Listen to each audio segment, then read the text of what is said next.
Hills, 1 through 18, the landforms, the environments are so dramatically different. It's like Christmas and candy for a golf course architect to see that. And look at it, the original time we went through, and then to come back and spend 2 years refurbishing things and kind of polishing the jewel under Bob and Jojo Griffioen. That was really fun. At certain holes, I feel I'm up at Boyne Highlands, and I love it up there, at those courses up there.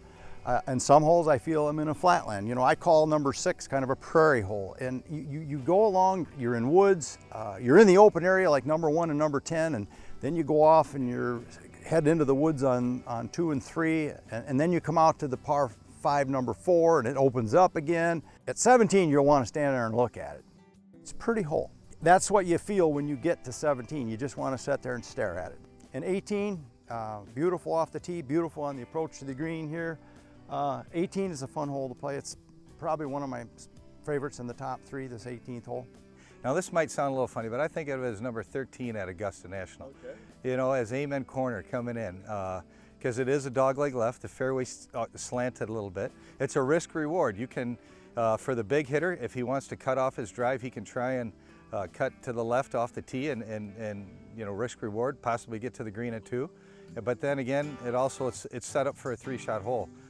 And then when you arrive on the green, that's when the fun starts, because this green is special. It is tricky, but it's interesting, and it demands some imagination by the golfer.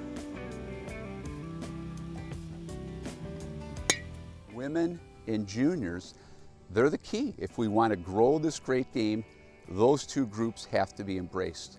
And I'll tell you, you don't have to reinvent the wheel. Bob Griffioen has said that from day 1. Those 2 groups are going to be very welcome at Island Hills, and they're going to be a big part of the future. Additionally to the women, nothing in the county has gone on in my lifetime that ever went after the youth golfers.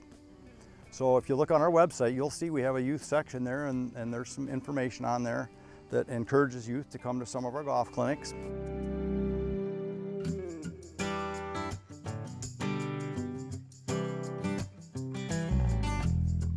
Technology keeps advancing every year. Golf clubs are getting bigger and bigger. The drivers are almost, you know, as big as the human head. Golf balls are going farther and further. So you really have to look at calibrating your risk-reward relationships that you had in the original design, and you really have to rethink them about every 10 years. And that's what we did at Island Hills, adding new tees, some new bunkers, and then adjusting some of the attack angles too. You're pleased when the people say how much they love the golf course, and we get so much of that. The people come here from Fort Wayne, they come here from far away, they say, boy, we just didn't know this golf course was here, boy, we're coming back. That's what the most pleasing thing is, and that's been accomplished from the work of the design of Ray, of course, but Joe Jensen, the superintendent, and his crew, absolutely a magician for this golf course.